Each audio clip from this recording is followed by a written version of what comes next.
Hello and welcome to the PPS track guide. The replay you're about to see is in the 1991 BMW M3 Classic Touring car. It's currently number 1 actually in the division in C-Class. Now, apart from showing you the ideal racing line, I shall also include a few tips and tricks to do for hot lapping in general really, so hope this helps. Okay, approaching this first bend.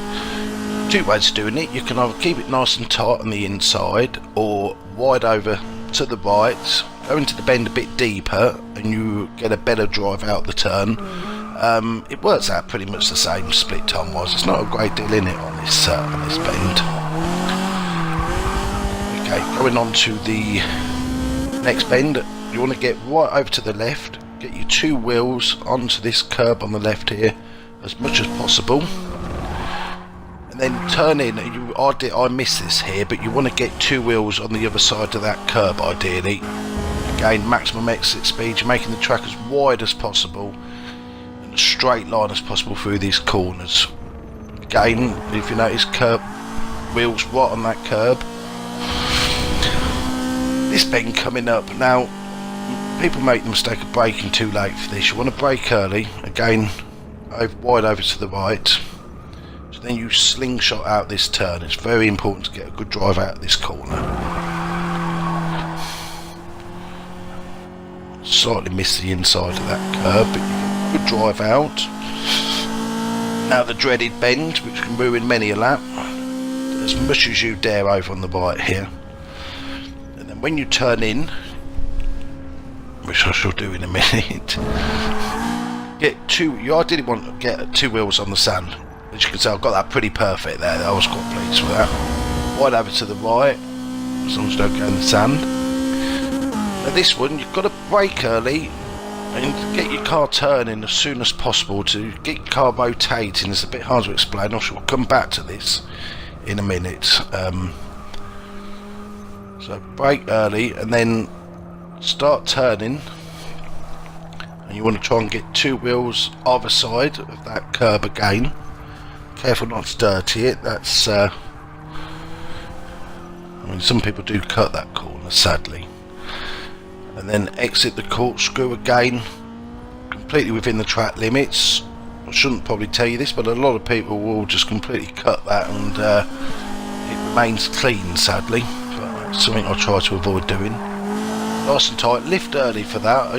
You don't want to lose speed coming out of that corner. Okay, wide on the left again here, as much curb as you dare. Hit that apex. This bend here, now I don't do this properly, you want to be even further right than what you actually see me there.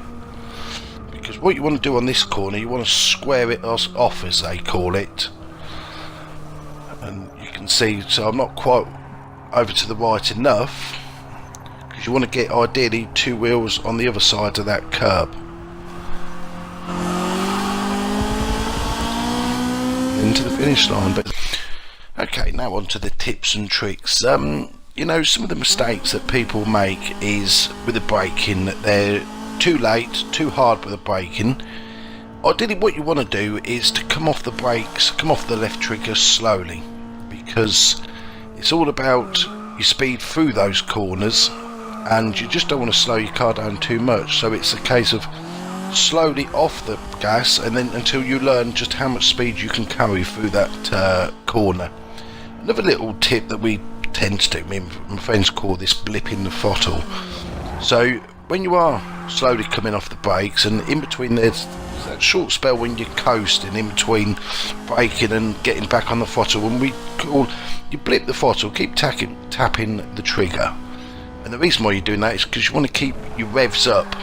So again, it's momentum through the corners so your car doesn't lose too much speed, so you can get the best acceleration out of the corners as well. And the best example to describe this will be the section when I come up to the corkscrew. So I shall just hang on a sec until we get to that bit.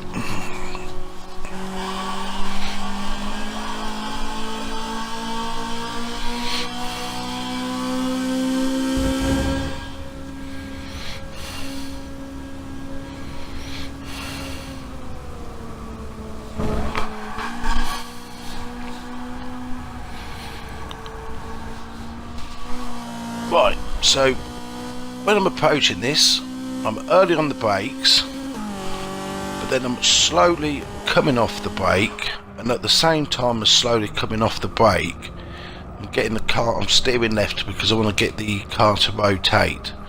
So it's just gentle. I probably should do this again, but with my telemetry, but it'd be a better way of explaining it. But the leaderboard's down at the moment, so I can't really get access to replays. So yes, slowly coming off the brake, not just letting go of the trigger.